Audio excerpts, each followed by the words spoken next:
तो चलिए वही स्टार्ट करते हैं आज की क्लास। और आज की क्लास है वही अपनी एचटेट 2023 एग्जाम को लेकर के, और इसमें हम रीजनिंग सेक्शन को सोल्व करेंगे। ये आपका क्वेश्चन पेपर भाई टीजीटी लेवल का है, यानी लेवल 2 वाला क्वेश्चन पेपर है, और इसमें हम रीजनिंग के क्वेश्चन को सोल्व करते हैं। चलिए शुरू करेंगे क्वेश्चन नंबर 61 से। चलिए स्टार्ट करते हैं। तो क्या क्वेश्चन कह रहा है भाई हमारे पास, देखो ये डायरेक्शन वाला क्वेश्चन है आपके पास। देखो ए पूर्व दिशा से पश्चिम में 8 किलोमीटर चलता है। ए है ना भाई, पूर्व दिशा से पश्चिम में कितना चलता है, 8 किलोमीटर। तो सबसे पहले डायरेक्शन बना लीजिए भाई आप यहाँ पर। ये हो गया भाई आपका ईस्ट वेस्ट, और ये नॉर्थ, और ये हो गया आपका साउथ। अब क्या बोल रहा है, पूर्व दिशा से पश्चिम में 8 किलोमीटर चलता है। तो भाई ये मान लेते हैं कि भाई ये स्टार्टिंग में पूर्व में है, ठीक है, पूर्व से पश्चिम में जा रहा है। तो ये जो डिस्टेंस है ना इसकी, ये कितनी है, मान लेते हैं ये 8 किलोमीटर यहाँ पहुंच गया है, ठीक है। फिर आगे क्या कह रहा है, दाएं मुड़कर, यानी कि राइट साइड में टर्न किया है उसने, ठीक है। Turns right and travel 2 kilometre, और 2 किलोमीटर वो चला है। अगेन टर्न राइट, दोबारा से भी राइट में चला है और 5 किलोमीटर चला है वो, ठीक है। In which direction is he now position with reference to starting point, starting point से उसकी डायरेक्शन बतानी है क्या होगी, और ये इसके ऑप्शन दे रखे हैं भाई। तो पूर्व दिशा से पश्चिम में कितना किलोमीटर गया भाई, 8 किलोमीटर। उसके बाद क्या कहा है क्वेश्चन में, उसके बाद देखिए दाएं मुड़कर, यानी राइट साइड मुड़ गया। अब राइट साइड मुड़ने का मतलब क्लॉकवाइज मुड़ना, यानी कि है ना, तो क्लॉकवाइज टर्न कर लिया उसने, कितना, यानी राइट में मुड़ गया, कितना, 2 किलोमीटर चला वो। तो राइट में मुड़ने के बाद मान लेते हैं कि उसने ट्रेवल किया 2 किलोमीटर, यहाँ पर पहुंच गया। उसके बाद पुनः दाएं मुड़कर, यानी फिर से राइट टर्न किया और 5 किलोमीटर चला है। तो मान लेते हैं कि 5 किलोमीटर चला है वो, यहाँ पर पहुंच गया है इस पॉइंट पर। मान लेते हैं ये डिस्टेंस 5 है भाई, ठीक है। ये कंप्लीट कितनी है, यहाँ से यहाँ तक की, ये ओ कह देते हैं इस पॉइंट को, स्टार्टिंग वाले को, इसको ए कह देते हैं, इसको बी, और इसको सी कह देते हैं। लास्ट में पॉइंट सी पर आ गया वो, यानी कि फाइनली। तो वह शुरुआती बिंदु के संदर्भ में अब वह किस दिशा में स्थित है। तो डायरेक्शन देख लो भाई, शुरुआती पॉइंट से वो किस डायरेक्शन के अंदर है, किस डायरेक्शन में है। तो ये यहाँ से देखेंगे अगर हम डायरेक्शन, और वो इस डायरेक्शन में, ये जो डायरेक्शन है, यानी ये दो बीच में आ गया ना वो, तो ये जो डायरेक्शन है ये कौन सी हो गई भाई आपकी, नॉर्थ और वेस्ट के बीच में, यानी कौन सी हो जाएगी, नॉर्थ वेस्ट, यानी कि उत्तर पश्चिम। क्या आंसर आ जाएगा भाई, उत्तर पश्चिम, ये आंसर आएगा। तो चेक कर लीजिए उत्तर पश्चिम कहाँ है भाई, नॉर्थ वेस्ट के बीच में ही तो होगा ये, ठीक है ना। अगर आप यहाँ मानते हो स्टार्टिंग में तो भी वही आंसर आना है, ठीक है ना। अब यहाँ मानते हो शुरुआत में, और 8 किलोमीटर गया मान लो, फिर 2 किलोमीटर चला, और फिर 5 आ गया, मान लो यहाँ पर पहुंच गया। अब शुरुआती बिंदु से वो किस डायरेक्शन में है, यानी कि तो नॉर्थ वेस्ट के अंदर ही होगा। तो आंसर यही आएगा, नॉर्थ वेस्ट। चाहे आप स्टार्टिंग पॉइंट यहाँ मान लीजिए या फिर थोड़ा यहाँ मान लीजिए, वो कोई दिक्कत वाली बात नहीं है। तो आंसर क्या आ गया भाई, उत्तर पश्चिम, यानी कि नॉर्थ वेस्ट। ऐसे करना है इस क्वेश्चन को आपको। नेक्स्ट देखो भाई, तो इसका आंसर हो गया नॉर्थ वेस्ट, यानी कि ऑप्शन नंबर 2। नेक्स्ट क्वेश्चन देखो भाई, if project is coded as, भाई प्रोजेक्ट को कैसे कोड किया गया है, तो देखते हैं। यहाँ पर लिखा है इसने सीई, प्रोजेक्ट को कैसे कोड किया है भाई, इसने लिखते हैं, लिखा है यहाँ पर, इधर लिख लेते हैं PROJECT। प्रोजेक्ट को इसने कोड करके, यानी कोडेड करके ऐसे लिखा है CEOPRT। नेक्स्ट किसके बारे में बताया है यहाँ पर, plane is coded as, plane को कोड करके कैसे लिखा है भाई, तो हम यहाँ पर लिख लेते हैं प्लेन को कोडेड करके कैसे लिखा है इसने, ELNP। और आपको बताना है कि organised will be, then organised will be coded as, तो ऑर्गेनाइज को कोड करके, यानी कि आंसर क्या आएगा वो हमें बताना है सेम पैटर्न के अकॉर्डिंग। अब आप एक बात यहाँ से ऑब्जर्व कर पा रहे हैं, देख पा रहे हैं, इसमें कितने लेटर हैं प्रोजेक्ट में, देखो 1 2 3 4 5 6 7 है ना टोटल लेटर इसमें। और इसको कोड किया, इसके अंदर कितने लेटर हैं, 6 लेटर हैं। और ऐसे यहाँ पर देखो इसमें कितने लेटर है, 5, और कोडिंग करने के बाद इसमें कितने लेटर आ गए, 4 आ गए, यानी कि 1 लेटर कम कर दिया। ऐसे ही ऑर्गेनाइज्ड में भी हम यही चेक करेंगे कि टोटल लेटर कितने हैं, उसमें 1 कम तो हमारा आंसर आएगा, ORGANISED, ये ऑर्गेनाइज्ड है। तो टोटल कितने लेटर हैं, उसमें 1 कम करना है हमें, पहली बात तो ये। ठीक है। अब पैटर्न कुछ कैसे बनाया है यहाँ पर वो देखना है। पैटर्न भाई ये बनाया है, यहाँ पर 7 लेटर है ना, तो 3 इधर से छोड़ दो, 3 इधर से, बीच वाला लेटर है ना इसको हटा दिया, यहाँ पर भी ये एक को हटा दिया। एक को हटाने पर यानी कि बीच वाले लेटर को हटाने के बाद यानी कि इसको रिमूव करने के बाद जो बाकी जो लेटर्स बचे हैं ना उसको अल्फाबेटिकल ऑर्डर में लिखा है। अब यहाँ पर सबसे पहले क्या आएगा भाई, इसमें PROECT में सबसे पहले क्या आएगा, सी। सबसे पहले सी लिख दिया, फिर उसके बाद सी के बाद यहाँ पर क्या आएगा भाई, सी के बाद ई होगा, यानी कि 5वें नंबर पर फिर ये ओ आएगा, फिर पी आएगा, फिर आर आएगा और देन टी आएगा। यानी कि है ना बीच वाला लेटर रिमूव करने के बाद क्या किया है इसने, अल्फाबेटिकल ऑर्डर में इनको अरेंज किया है। ऐसे ही यहाँ पर किया है। सबसे पहले देखो ई आ गया, फिर उसके बाद ई के बाद क्या आएगा इसमें, यानी कि जो भी लेटर बचे है ना सबसे पहले बीच का रिमूव कर दिया, 5 लेटर थे तो बीच का रिमूव कर दिया इसमें। अब जो बचे 4 लेटर उनमें देखना है, अल्फाबेटिकल ऑर्डर में अरेंज करना है, तो ई के बाद एल आ गया यहाँ पर, फिर एन आ गया और लास्ट में पी आ गया।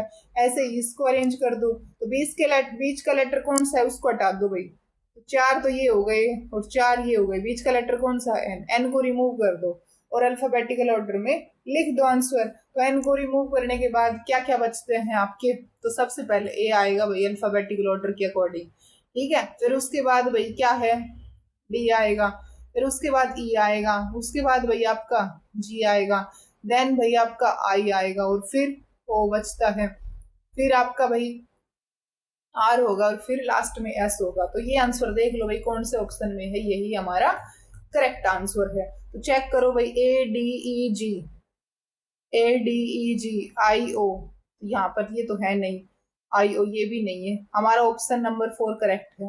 AD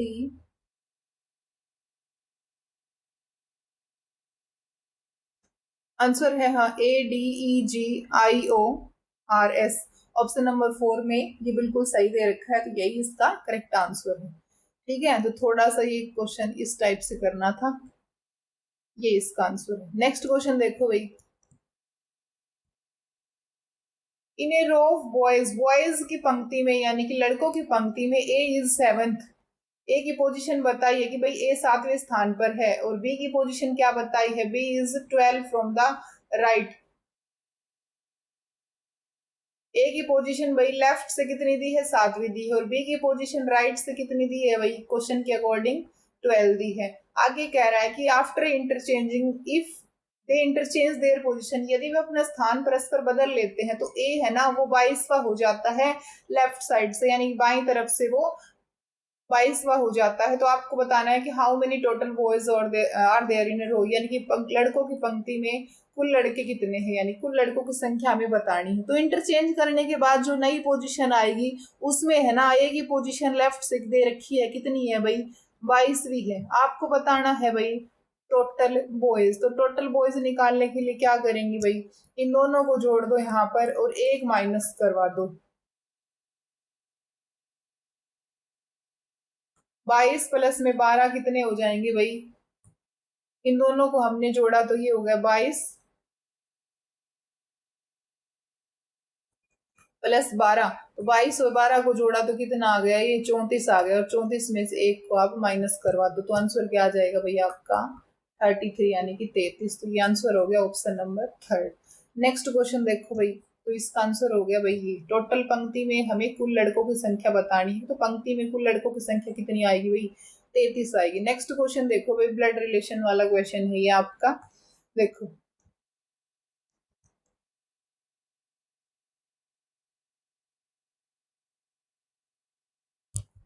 क्वेश्चन क्या कह रहा है कि एक परिवार में ए एक्स का पिता है, एक परिवार में है ना भाई ए है ना एक्स का पिता है, in a family A is the father of X, A है फादर है किसका है, तो ए फादर है किसका भाई, एक्स का फादर है। ठीक है, ये बात फादर है तो हम प्लस करेंगे, तो मेल के लिए मैं भाई प्लस साइन का यूज करूंगी और फीमेल के लिए मैं माइनस साइन का यूज करूंगी, ये बात थोड़ी सी ध्यान में रख लेना हाँ भाई आप।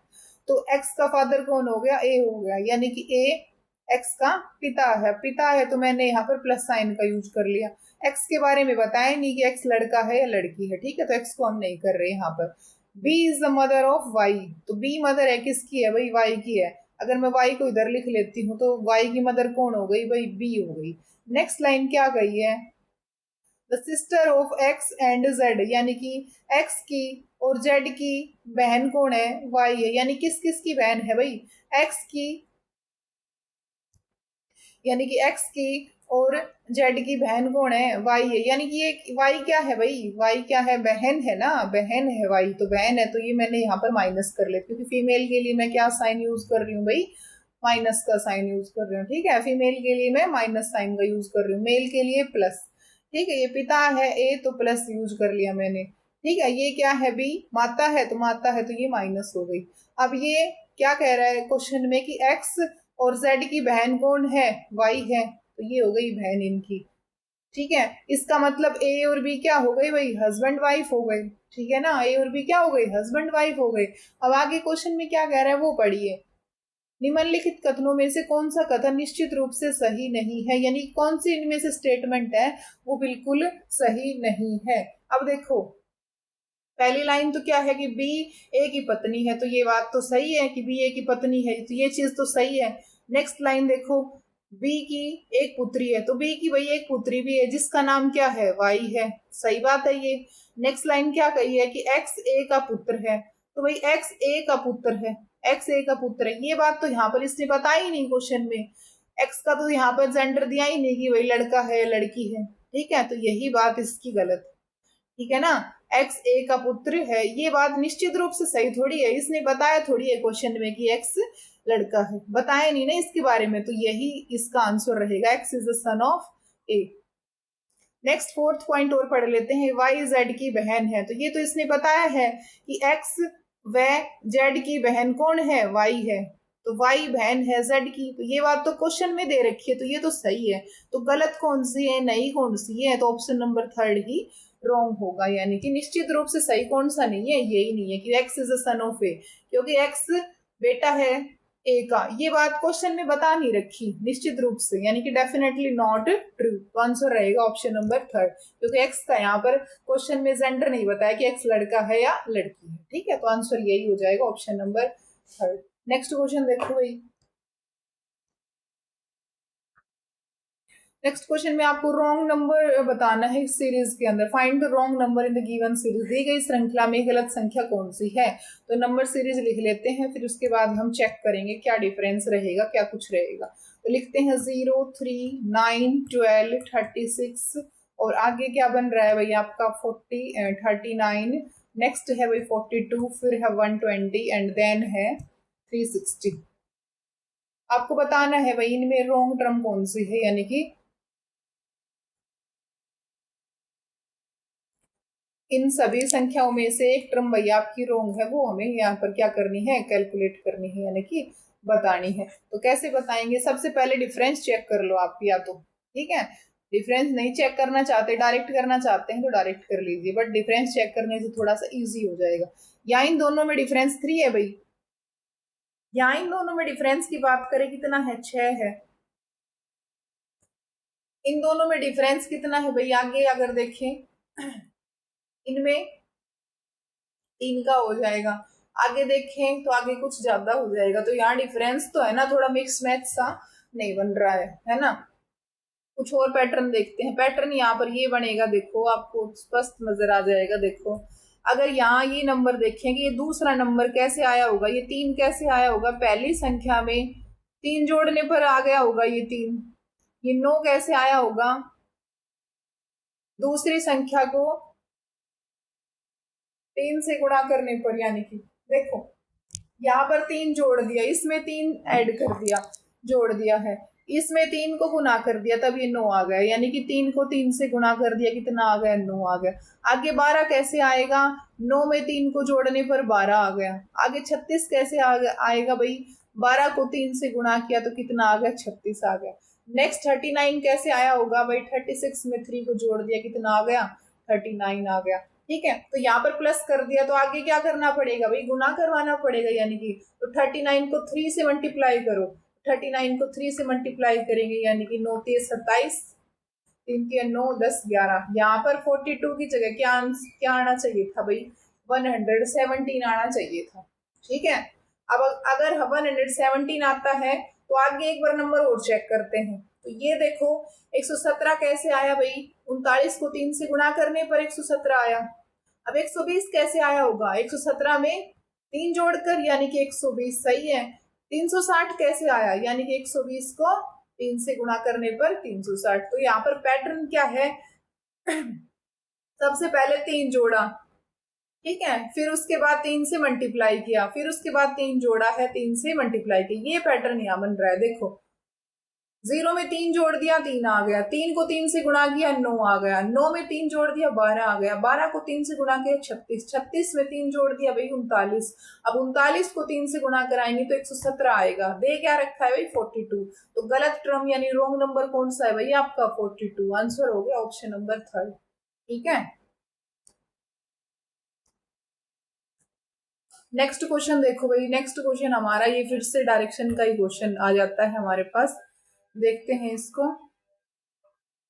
देखो क्वेश्चन है हमारे पास, यदि ए दक्षिण दिशा में 8 किलोमीटर जाकर दाहिने तरफ मुड़कर 6 किलोमीटर चलता है, तो भाई सबसे पहले तो डायरेक्शन बना लीजिए आप।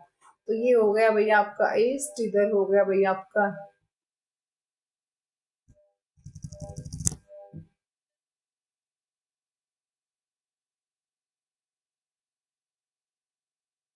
ये वेस्ट हो गया, इधर आपका नॉर्थ हो गया और इधर साउथ हो गया। जो भी क्वेश्चन में बोला है उस हिसाब से आप चेक देखते जाइए।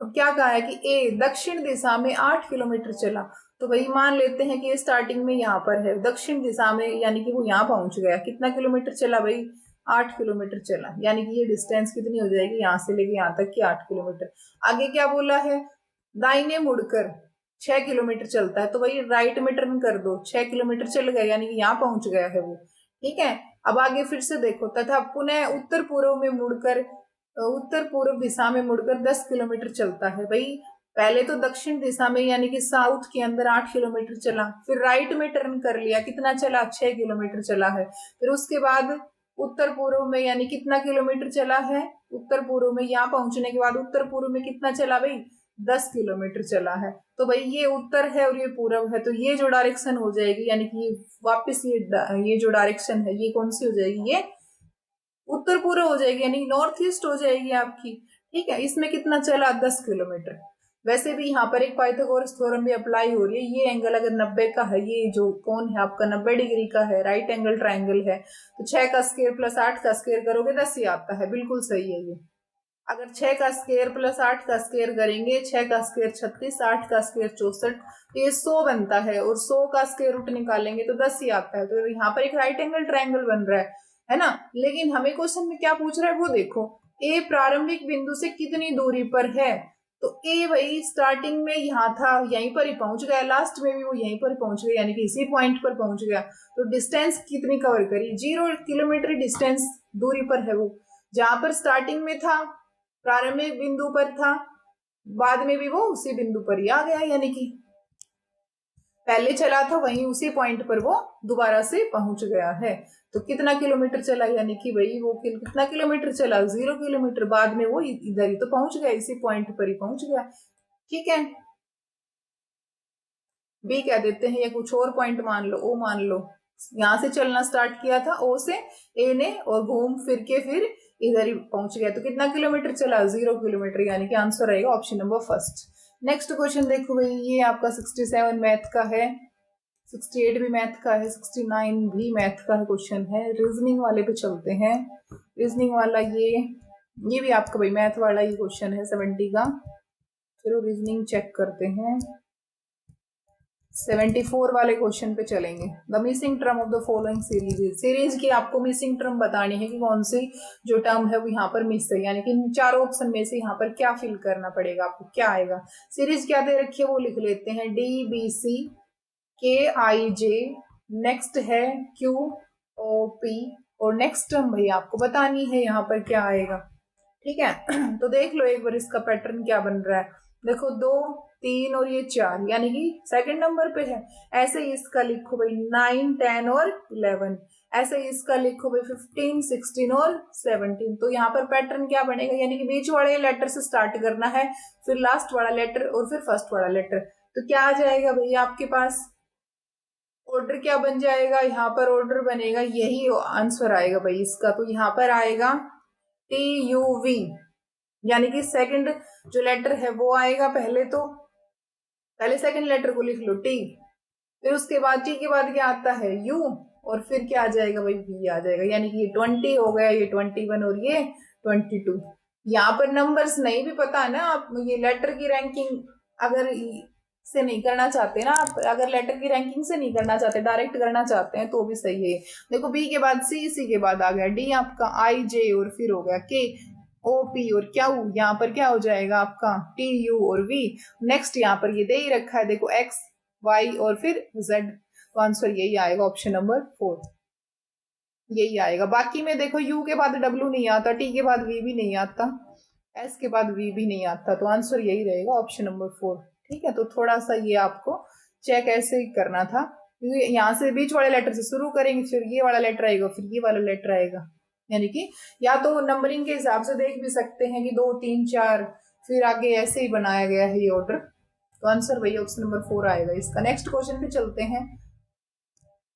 नेक्स्ट क्वेश्चन ये 75, 76, 77 ये सभी किसके हैं भाई, ये मैथ के हैं।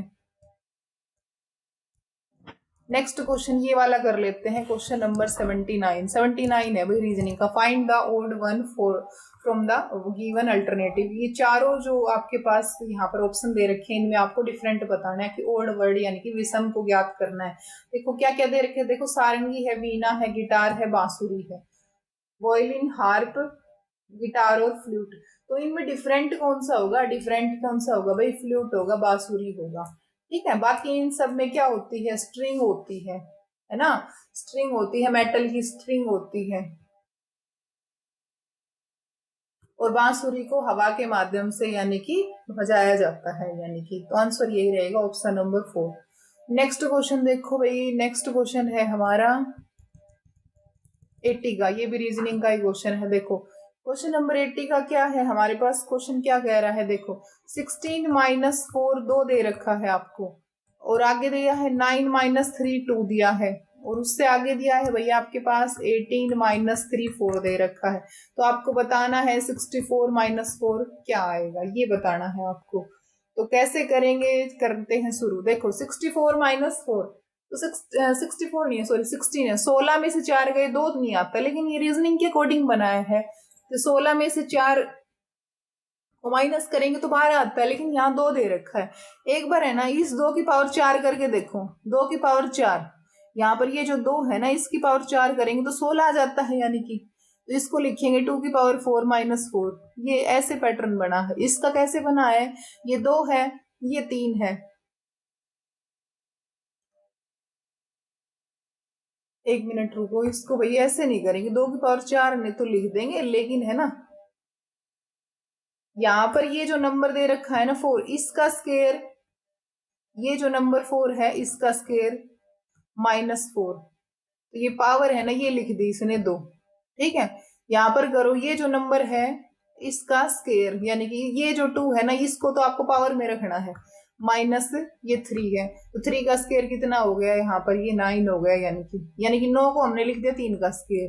तो आगे यहाँ पर ये 2 आ गए, जो पावर है ना वही इसका आंसर है। इसको कैसे लिखेंगे, 81 को लिख देंगे भाई हम, ये 3 दे रखा है ना, 3 की पावर क्या लिख देंगे भाई, 4 लिख देंगे, और माइनस ये 3 है ही, तो आंसर भाई ये जो पावर वाला है ना वही आंसर आ गया इसका, क्योंकि ये रीजनिंग के हिसाब से यानी कि ऐसे ही कुछ बनाया है पैटर्न इसका। तो 64 माइनस 4, तो 64 को क्या लिखेंगे भाई हम लोग, 64 को क्या लिखेंगे, ये जो नंबर है ना माइनस के बाद वाला नंबर है वो लिखना है। तो माइनस के बाद वाला नंबर क्या है, 4 है, और 4 की कितनी पावर हो करें कि 64 आता है, तो 4 गुना 4 गुना 4, यानी कि 4 चौके 16, 16 चौके 64, तो 4 की कितनी पावर करें, 3 पावर करें, तो जो पावर है वही हमारा आंसर आ जाता है। यहाँ पर देखो कितनी पावर थी भाई,